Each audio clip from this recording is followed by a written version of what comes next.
Hello and welcome to Blue Rising, your home for all things Birmingham City Football Club. My name is Richie Driss. Yes, and I'm Will Brazier. We've got an absolutely massive show today, transfer talk, legendary figures, and we've even got some live music. We certainly do, but first things first, let's introduce our two guests, our ever-present, our Roy Keane. It's Tommy Mooney, alongside a brand new arrival at Birmingham City Women. It's Shanade Hopcroft. How are you?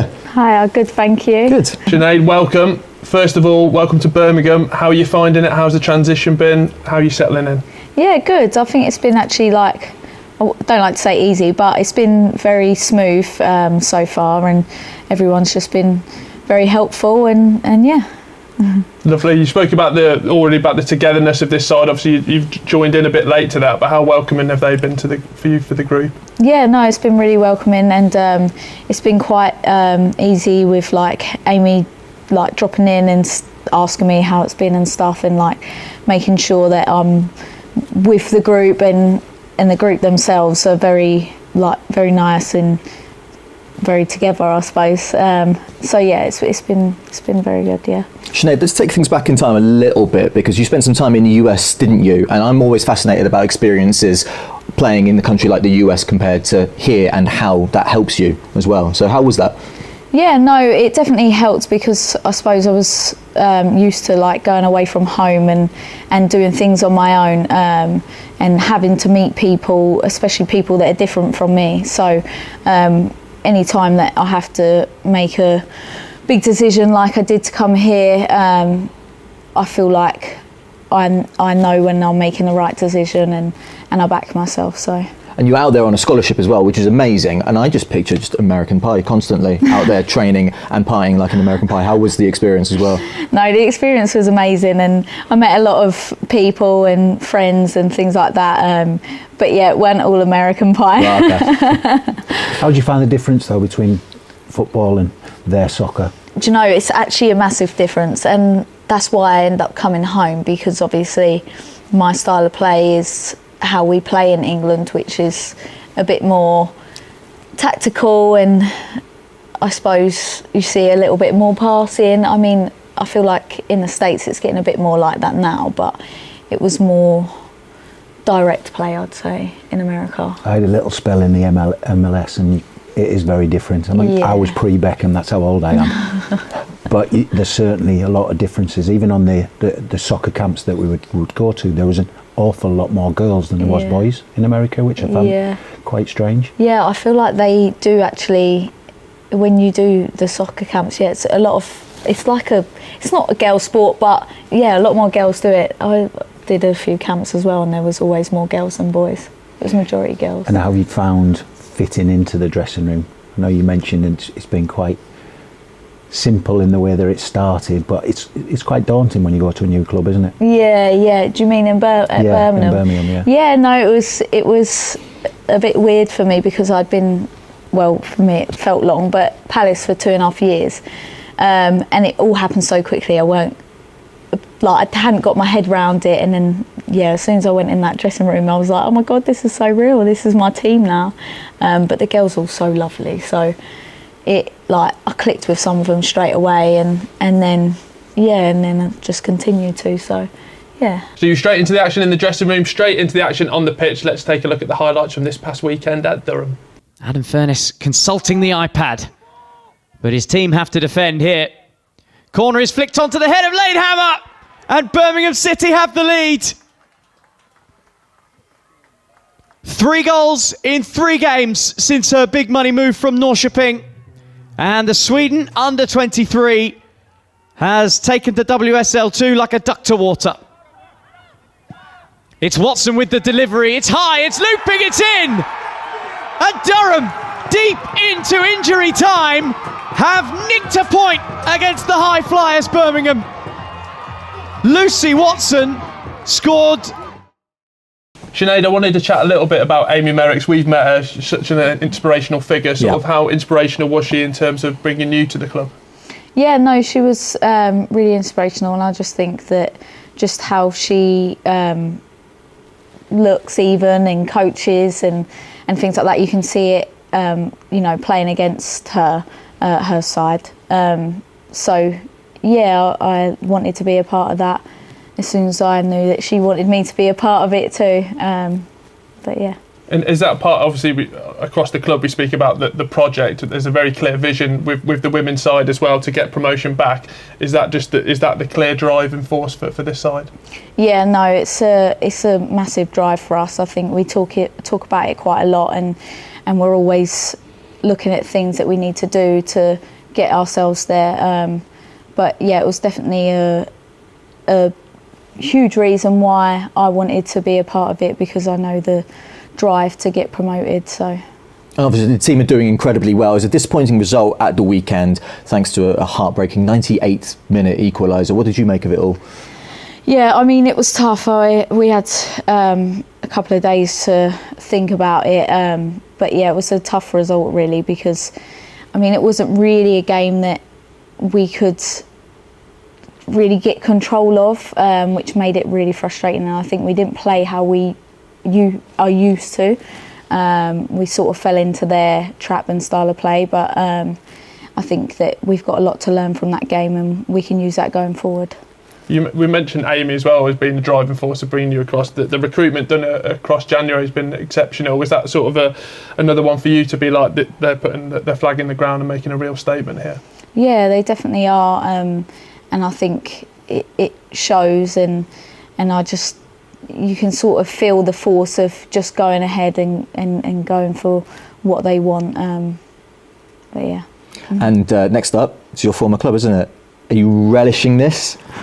Buzzing for it? I'm buzzing for it. I really am. Yeah. Even when I left Crystal Palace, I was thinking, it's not long until we actually play them. So yeah, I've been excited to play them and to see everyone and stuff and see how it goes. But I've got a picture in my head, so you're destined to get on the score sheet. Tom, did you score against your former team? Yeah. My experience is you always score against your old team, so yeah, definitely look forward to that. I hope so, anyway. One of the other huge figures at the club is Hope Powell as well. Obviously, done so much for the women's game. Was that another thing that you looked at? Did you speak to Hope and her being part of the process?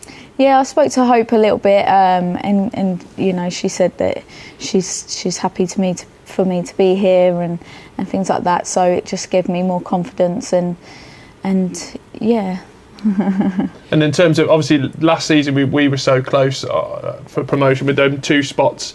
And the way that the club is going, do you think that we're destined to be in that top division? Yeah, I mean, I feel like Birmingham's been knocking on the door for a few years now, not just last year. So they've always been in and around that spot. But there's even more opportunity this year to get promoted. But I mean, hopefully we go for that number 1 spot and we get it. So. Love that. Well, it's a great place to end, isn't it? Promotion, champions, back in the top division. Sinead, thank you so much for joining us today. Thank you very much.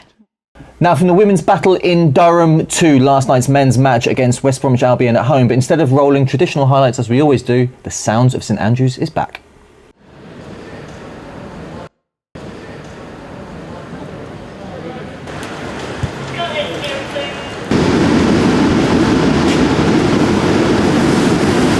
Okay then, good evening and welcome to tonight's briefing. As you can see there, Birmingham City against West Bromwich Albion.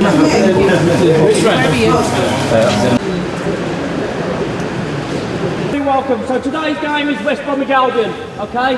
It's 8 o'clock kick-off.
Tom, let's get straight into it. An interesting night, a very wet one, wet, wild, tackles all over the place. For me, we had a lot of chances to win it. What was your take on it? Yeah, we did. It was a typical championship game. I don't think the pitch helped, I have to say. It looked very wet. You could see the water coming up from the players running and the ball as it was rolling over the grass.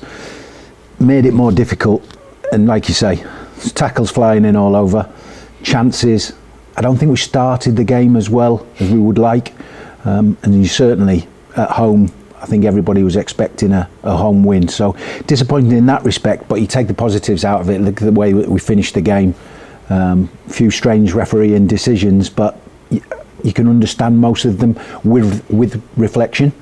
At the time, a bit disappointing because you think it's another one of those last minute winners, certainly with August's goal, so a little bit disappointing in the end. You said about there were some positives, and earlier on in the season we were worried about chances being created. Last night there were chances created. There was this loud goal. Of course, their goalkeeper pulled off a worldie of a save against the Duck, so at least there's positives in that regard. Yeah, he did. He made a good save in the first half as well, from Bright. So just wasn't quite rolling for us. I'm not sure whether it's one of those we could still be playing now and might not have scored, but the run that we're on and the way that we've played, it's the championship. You know, everybody thought West Brom, it's an easy 3 points. No, look at their team sheet. There's no reason for them to be where they are in the division. It's because the players are not producing. But all of a sudden you come to St Andrews with the atmosphere last night, which was fabulous at the start of the game, and they brought their A game, and it made it difficult for us. Well, we've got a sort of distraction. I think what's sort of been nice, especially under Knighthead and Chris Davis, is how serious we've taken the cup competitions. I think even as a fan, it sort of refocused my sort of, sometimes you get to an FA Cup weekend and you're a bit like, I want the lead to be back. But under Chris Davis, especially with the Virtue last season, it's something we've almost used as a showcase, isn't it? We go back to the Newcastle game last year. This is what Birmingham's about. This is what we do. Leeds, they're coming to town. Dirty Leeds. The Gilmerick will be full. What do you make of it? Well, they get a big allocation as well, don't they? And very similar to Newcastle last year, which was a great evening. Apart from the result, the atmosphere was great. We played really well. So hopefully exactly the same again. And it's Leeds, isn't it? You know, I play for Scarborough, which are clearly the biggest team in Yorkshire. So Leeds I'd never heard of until I left Scarborough. But no, I actually played in Leeds Stadium, Elland Road, in 3 different divisions. Full house each division, so that tells you what their fan base is like. It's going to be an electric atmosphere, and I actually think it is great for the players. You know, yes, perhaps a disappointing performance against West Brom, but now you've got a Premier League team. You never know what team the Premier League clubs are going to play in the FA Cup. We'll be strong. I'm sure they'll be strong, but it'll be a great atmosphere. A showcase, as you said, but I wanted to touch on what you said about the allocation of tickets. From St Andrews and a Blues fan's perspective, does that help having Leeds fans, they've got a certain reputation, to put it mildly, does that help or potentially hinder? The players? Yeah. No, I think it helps the players. Yeah. I certainly think the better the atmosphere, we see it week in, week out at St Andrews at Knighthead Park. You know, when it's noisy, that's when the players move the ball quicker. Yeah. Not necessarily try harder or run quicker, but they move the ball quicker because they know that they have to keep that atmosphere going. And I think on Saturday, it'll last longer. But that allocation of Leeds fans getting that many tickets, do you reckon that will have an effect in any way, positively or negatively? I think it brings a competition between our fans and their fans. Yes, they'll have a few thousand more than they would normally get for a league game, but we've seen how that creates the atmosphere at St Andrews at Knighthead Park. Tom, obviously you played for Scarborough, big Yorkshire rivals. Was there any sort of chance directed at you? They were always very friendly. Were they? Yeah, really friendly. Told me how handsome I was and how slim I was. All right. Why don't I believe you? I've got a few chances that they could have done for you. Oh yeah, what's that then? You're a good player. You're a good, just stuff like that. That's pretty much how it went until really I scored, and then they went exactly. Then it's a bit simmered down. Yeah. But I think I go back to that Newcastle game last year, and I think I'll probably get told off for speaking about it too much. But like being in that stadium from like the 15 years that we've had like leading up to it, I think that sort of night didn't it really encapsulated how much the club has changed from JK performing before, being under the lights, the fireworks, and then just the manner of the performance. Do you think we're still in that phase where Chris Davis will go out and being like, right, the cameras are in town, we're on a bigger stage, we're going up against a Premier League opposition, this is where we want to get to, like there is a big demand on this game? Oh, absolutely. He's a winner. Yeah. And the players have proved that they're winners too. And at the end of the day, from a player's perspective, you want to be through into the next round. It doesn't matter who you're playing. It doesn't matter whether it's League Two or Premier League. You want to get through to the next round, and they'll be doing everything they can. Early kick-off changes it slightly. We've seen the atmosphere against West Brom. All of the lights went out and the players are still warming up. That's, trying to build the atmosphere for the start, which worked. You won't perhaps have that on Sunday, but there'll still be that Leeds-Birmingham rivalry. Which other clubs did you relish playing against? Obviously Leeds, as I say, got a bit of a reputation, but that fired you up, no doubt, to play against them. Other clubs that are in amongst it, or were Leeds sort of top of the pile, so to speak? Yeah, Leeds have always been known for their supporters and the atmosphere at Elland Road. Now, they sell out their allocation. I like playing at old grounds, Chelsea, QPR, but in the Midlands we had some great derbies as well. Wolves, West Brom, always good, and obviously Enkelman's one of my favourite players. And mine, actually. Funny that, isn't it? It's very strange. In terms of how you see that going and how we can progress in the tournament, is it very much taking on that nature of again, if we can get through this, who knows who could come into town, and again, it's another showcase. Yeah, I don't think you worry about the opposition. Certainly, take that. Everybody says it one game at a time. You've got to deal with Leeds, and they'll be prepared. They'll be rested after the midweek game, and then it's all go, ready to get at them. And like we say so many times with the Premier League teams, you're waiting to see that team sheet. If they go full strength, that shows how much respect that Leeds have for Birmingham. My mate Doddsy actually is going, and he's a Leeds fan, but he's from the Midlands. Have you got any messages for him? See him in the car park? Yeah, brother-in-law of mine as well, Leeds fan. Get him round the corner, we'll have a little chat. And that is why I refer to him as our very own Roy Keane, because you wouldn't mess. Well, you probably would mess about, wouldn't you? I wouldn't. Roy Keane's got hair. Leeds are in town, always a big occasion. But I'll tell you what's bigger. It's time for the news. But before we dive into today's news, we want to give our best and send all our thoughts to our incredible chairman, Tom Wagner. We've all seen the news. We're all shocked by it, but we want to send him the speediest, healthiest and smoothest recovery possible. And we all can't wait to see him back at St Andrews at Knighthead Park. The reception to the Penguin anniversary kit has been nothing short of iconic. Yes, absolutely stunning. It even makes me look good, Richie, which is very, very hard, isn't it? There has been the other pre-order, which you can expect those to be fulfilled and ready by July 2026. Don't shoot me, I'm just a messenger. Huge thank you to everyone who has supported it so far. It looks amazing, and as I said, it looks iconic as well. Yeah, and in playing news, we want to wish the very best of luck to Daniel Asiche, who heads out on loan to Tamworth for the remainder of the season. On behalf of the Birmingham City Foundation, James Beale took a visit down to a local school this week for a very, very important topic. It's the Time to Talk Day. Yes, and finally the big one. The men's side are back at St Andrews at Knighthead Park this Sunday, 12 p.m. kickoff against Leeds. And as we heard earlier, the women's side take on Crystal Palace on Monday evening. We are 8 games unbeaten. The momentum is there. The Penguin kits are going to be on display this Sunday against Leeds. The players will be wearing them, so make sure you wear yours. Get down to St Andrews at Knighthead Park and show your support. Now, while Ellen isn't in the studio, she's been out on the road meeting a very special member of our squad. Yeah, she sat down with Simone McIll to talk about her incredible news and how she's adjusting. How's training been so far today? Yeah, tough. It's getting harder every week. Yeah, that's what I was just saying. Is it hard to mentally adjust to Yeah, it's hard to come out of the footballer version of me, where it's quality detail and everything, and go, actually, I'm pregnant and need to slow down. Slow down. I was watching obviously Claire Emsley doing her. What was the? How long was the dance? Max speed. I texted her and I was like, because of you, I'm gonna have to start sprinting. All eyes on you now. I know, but she smashed it. She went 35 weeks, which is insane. But everyone I've spoken to, there's a few people I know who obviously played and got pregnant and everything, and everyone's so different. Yeah. Some people have dropped off really early, others have gone, Claire's gone 35 weeks, so it's just, you've really got to take it as you feel, really. No, absolutely. But it's interesting to see obviously it becoming a lot more accepted than it was. It is, yeah. Even with Celine Bizet this week saying about... That's what I mean, it's fantastic. Great. Back when I was growing up watching the game, it was everyone, you had to make the choice, either career or kids. And it was something I'd always said, I didn't know if it was going to be possible to do it while I'm playing, or to have to play a full career first. Why should you have to make the choice? Why should you have to make the choice? Yeah, so it's actually really nice, and I've been really well looked after, which is amazing as well, so that really helps. What are you doing doing in here now then? What's the plan? So I did a little bit of upper body this morning, trained on the pitch, and then just going to do some pelvic work really now, like pregnancy specific stuff, which will look lovely on camera.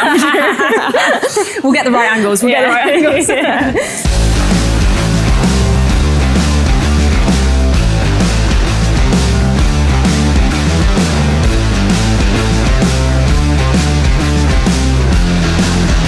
you put a pelvic tilt on and relax.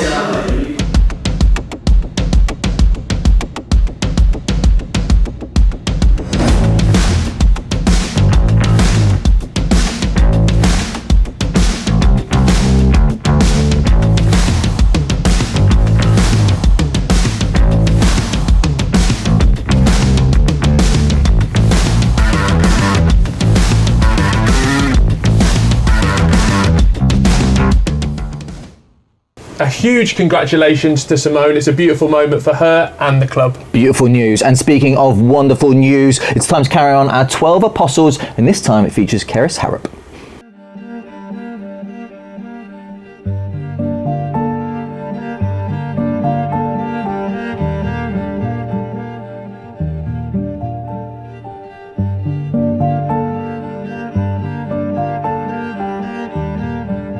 To be one of the 12 most iconic players at the club is something I'm really proud of. I think I would never have imagined it, when I first joined Birmingham as a 9-year-old girl, that I'd one day be on a stained glass window and represented one of the club's 12 icons. So something I'm really proud of, and ultimately gone down in history, which is just amazing really.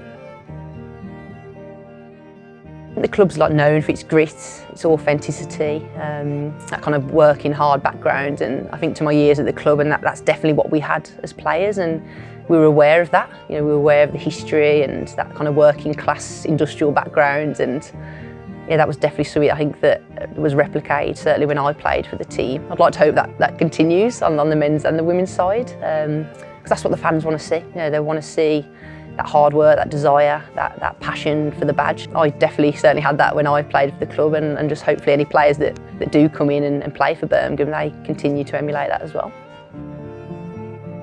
The most memorable moments for me are definitely the FA Cup win in 2012. I'd been at the club for about 12 years by that point, so to finally win a major trophy with my hometown club was really special. It was quite a dramatic game as well, so went to penalties, so just made that even more special. I see Champions League nights down at St Andrews, getting to the Champions League semi-final was just so if you'd said to me as a 10-year-old at Blues that one day you're going to be playing in a Champions League semi-final with Birmingham, I just wouldn't have believed you, so great experience there. Obviously playing at Wembley as well, in the FA Cup final, as captain as well, and walking the girls out at Wembley, just something dreams are made of really. So those are probably the key highlights. Also things off the pitch as well. I did a lot of work as a sister club programme officer, working with local schools and clubs, and just getting more engagement from young girls in the area, coming down to Birmingham games and seeing girls with your name on the back of your shirt. Again, just something really special and something I'm really proud of. I think the next 150 years for Blues is really exciting. We're under a new ownership now, which we've already seen in the last few years how much they're willing to invest into the club, and you see it with the training ground here now. Obviously the plans for the stadium are really exciting, so it's definitely a great time to be a part of the club. People always say to me, do you wish you were playing now? And in one sense, yes. I love my time at Blues and the kind of history we created, but the future's very bright for Birmingham. Just super exciting, and obviously the plans for the stadium and just the vision the owners have for the club. It's a very exciting time.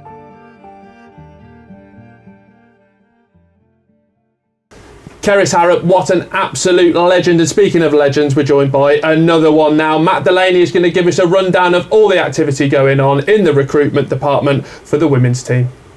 Well, just like the men's January transfer window, the women's recruits at the start of the year also spoke of ambition and intent, not just strengthening the squad, but signalling exactly where Blues want to be. 2 promotion places up for grabs this time around, of course, and with the race for the WSL very much on. Hope Powell and Amy Merricks have procured 6 new faces that reflect a clear objective at the second half of the campaign.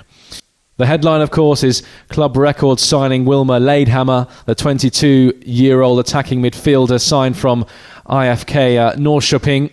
8 goals and 8 assists in 25 appearances last season in the Allsvenskan resulted in an average goal contribution of 0.67 per 90, which is a fine return. And she's already displaying a really dominant presence on the pitch in the WSL too, and she hasn't taken long to adapt to the English game, following up a goal on her home debut, of course, against Forest with another header in the 1-1 draw with Durham the game after. And she looks like she has real potential to properly take this division by storm in the glimpses we've had of her already and the impact that she's made. Another acquisition who's hit the ground running, Lotta Lindström, joining on loan from London City Lionesses. And look, when you look at her story, it's absolutely remarkable. She's effectively lost a whole year of football with an ACL injury and the recovery that came with it, only just returning in September after near enough a year out. And look, that's a long, lonely road back for any player. But since arriving on loan at Blues, she's wasted absolutely no time in reminding everyone just what she's about. A goal on her FA Cup debut, a really well taken finish against Hull, and then the perfect St Andrews introduction, a home debut hat-trick in that 5-1 win over Forest. And look, for a player who's fought so hard just to get back on the pitch, to hit the ground running in the style that she has, just shows her mentality, her sharpness, and tells you everything you need to know about the Blues' new forward. And she's ready to make that impact in the second half of the season and provide a focal point, what with the absence of Simone McIll. The recruiting of Shanade Hopcroft also adds more experience, a wealth of experience, and the composure in the middle of the park. A player who already has experience of making it out of this division, making a real impression when and a big contribution getting out of it with Crystal Palace. But made the perfect start, opening her Blues account within 2 minutes of being introduced at half-time against Hull City in the FA Cup. Hopefully, that sets the tone for her time in the Royal Blue jersey. Asaito Miyagawa, another acquisition from the Damil Svenskan, arrives with serious pedigree as well. Over 80 senior games across Japan and Sweden. Champions League experience she brings as well, and more than 20 caps for the Japan national team, including appearances at the World Cup and the Tokyo Olympics. Another signing who didn't take long to get started, of course. It was a great day for debutantes against Hull City, joining Lindström and Hopcroft in striking on her FA Cup debut in the North East to set the tone going forward. And then further defensive depth and strengthening came with the signing of American defender Michaela Kovacs, who joins the club until the end of the season. The 28-year-old arrives with a wealth of European experience, having played in Portugal, Sweden, and most recently Norway with champions Vålerenga, where she picked up valuable Champions League minutes as well to go on her CV and bolster that. Across her professional career, Kovacs has made 124 Senior League appearances and scored 15 goals, which is impressive numbers for a defender who primarily plays centrally and arrives with real plaudits for her leadership, tactical awareness and composure at the back, providing further depth to what is an already solid defensive Blues line. And finally, another defensive bolster brought in late in the window. Hannah Silcock, on loan from WSL side Liverpool, rounds off the recruits. A player with bags of potential since coming through at her childhood club in the Northwest. She honed her craft in the WSL too with Blackburn a couple of seasons ago, while on loan there, lining up against Blues as a 19-year-old a couple of seasons ago, and brings with her top division experience as well as internationally at youth level. So look, all in all, it's attacking prowess mixed with defensive steel and stability, depth and experience mixed with potential and artistry. It's a solid window that brings creativity and balance to attack the business end of the season as we look to bolster our charge back to the WSL. Matt Delaney once again with that commentator mic attached to his face. Have you ever seen him without it? No, and I saw him in Morrison's the other week, so that was a bit strange actually. Plenty of exciting talent coming into Birmingham City Football Club on the men's and the women's side. And speaking of talent, we're joined by a very, very special guest to close out the show. Yes, we are. He is the front man of Solar Eyes, but more importantly, a lifelong Blue. Please welcome Glenn Smyth. Great to have you. Thank you. Thank you. Glenn, great to have you. Thank you. On the show, Lifelong Blue. I am, yeah. First match, remember it? No, because I was about 6 weeks old. 6 weeks? Something like that, you know. It might have got embellished over time, but my mum's a massive Blues fan. So when I was born in July, and obviously the season kicked off in August, and she took me. So yeah, there's no pictorial evidence. You got to get your reference points in early though, haven't you? But so yeah, that's not a bad shape though, is it? To be fair, so. Fantastic. Let's talk about the music to start with though as well. Second album, just about to come. Talk us about it. It's already out. It's already out now? Yeah, that was out in September, but it's now out on vinyl. So for all the vinyl heads out there, sort of thing. Nice. Where can we get it from? You can get it from off Bandcamp and stuff, but also Rough Trade stock it, and there's the shop in Henley and Arden stocks it as well. So yeah. Also, great album title: "Live Freaky, Die Freaky." Yeah. I mean, I feel like, is there a story behind that title name, or is it just taking inspiration from Tommy Mooney? It's quite dark. No, it's not about Tommy. There's other songs about him, but no, it's about the Manson family. So it's all sort of around that, and you know, what went on there, sort of thing, and Once Upon a Time in Hollywood and stuff like that. So yeah, it's about the Manson family. It's really dark, so they probably won't play many of the songs on here, but it's, you know, it's that sort of vibe. Obviously, music and the city sort of go hand in hand together. What's that been like for you as well? Just getting to play your music around the city and the venues that you've been to as well. Yeah. I think the city gets a bit of musically, it gets a little bit of bad press really, because you know, you think about it's like ELO, Black Sabbath. There's a band I love called Broadcast that was from Chelmsford Wood, and the girl died and stuff like that. But yeah, there's I feel like, and obviously you got Mike Skinner in the streets and stuff. The twang? No. You don't like the twang? No, it was a bit Villeray, to be honest. Oh, are they? Yeah, but I'll tell you off air. Okay. Sounds like we need to do some straighteners. Well, you mess everything up, you, don't you? We'll take me and you to meet the twang after this. We'll go down there. I guess I'm going first, am I? Yeah, big time. Yeah, I'll tell you the story after. Okay, sounds promising. What's the story? What's the feeling been around St Andrews this season? Obviously, we've got the new ownership that's come in. It's been incredible. You've seen your fair share of ups and downs from 6 weeks old, which has got to be a record, by the way. Yeah. I mean, when I went on TalkSport, Tony Cascarino was on the show, right? And I sort of was giving him a few digs about Villa and stuff, but one of the nicest blokes I've ever met. And he said, when I lived in Birmingham, he said the postman used to moan about the Blues sort of thing. That was in 1990. Do you know what I mean? And it just felt like the same thing has been going on for years and years here. And you know, but I do think this is it now. And I was going to say to you, Tommy, that when Blues went up in 2001, 2002, do you feel there's a parallel to this season a little? Certainly from the stands. Yeah. You're getting that full house every week, which we had at the same time. Yeah.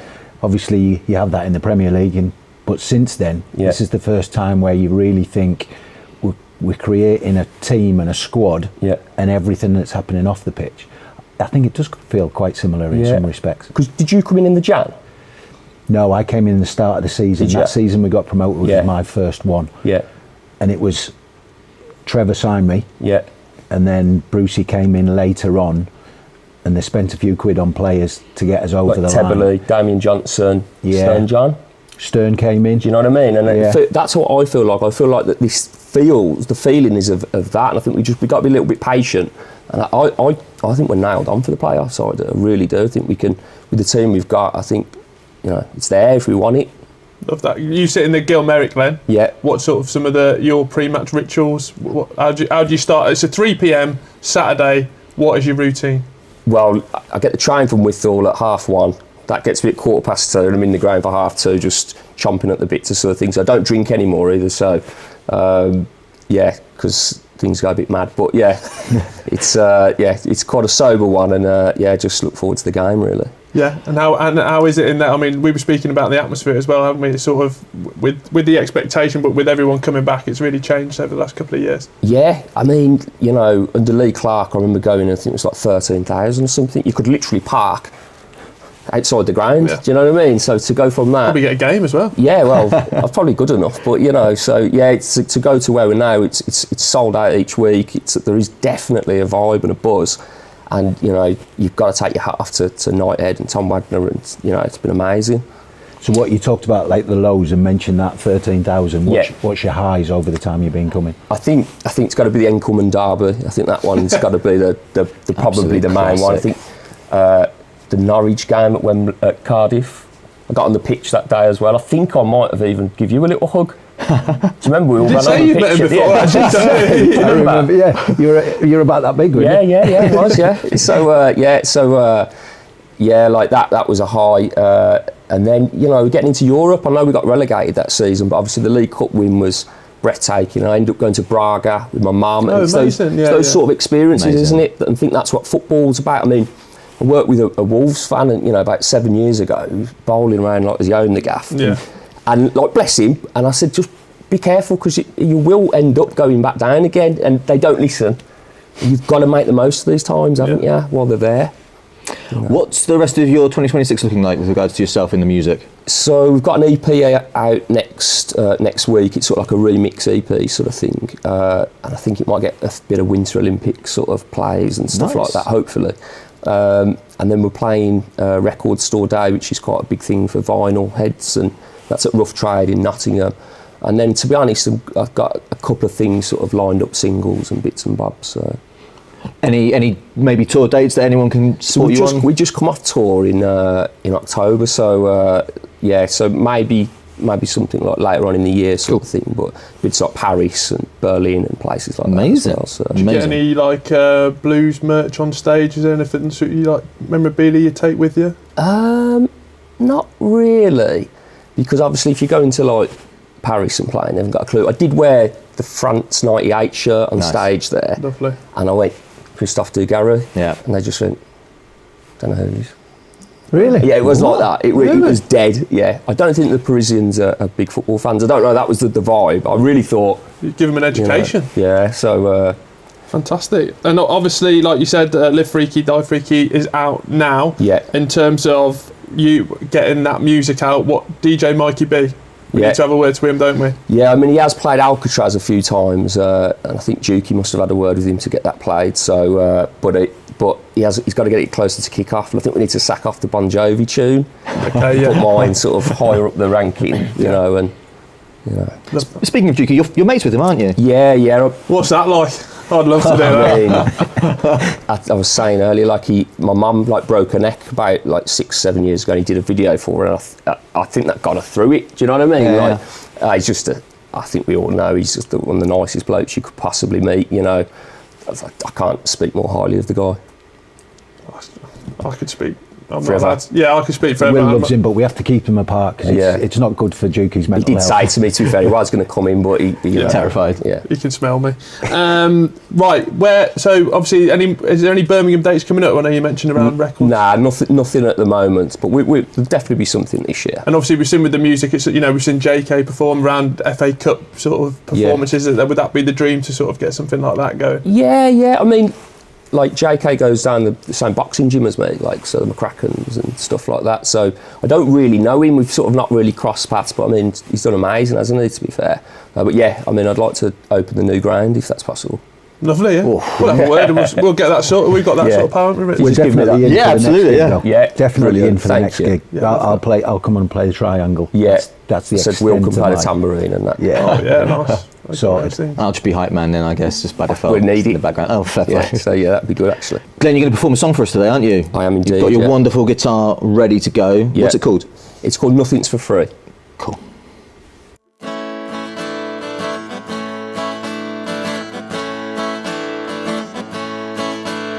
I woke up and saw that the sun was rising. It made my eyes stop from crying. I'm ticking and talking, but no one's timing. It's costing you money as I am sinking.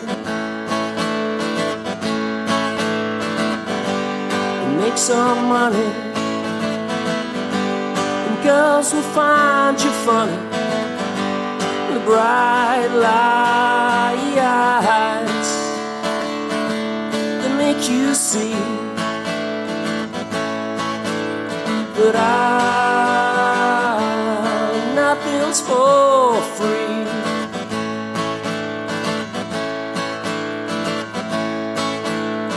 It's not something you wanna hear,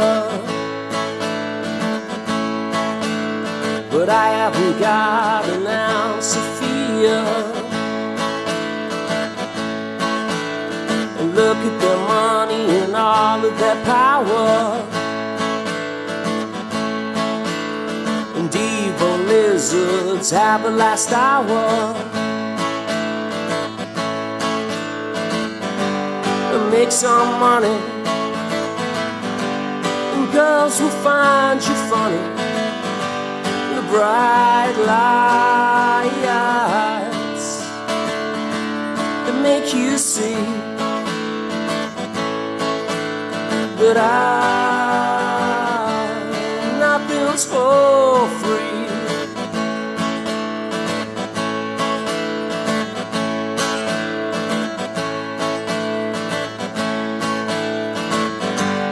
Make some money,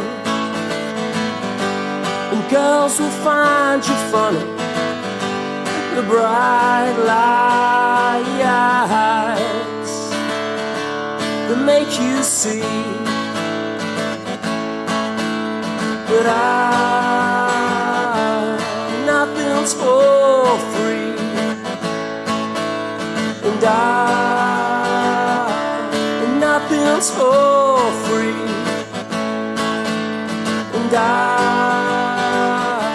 And nothing's for free.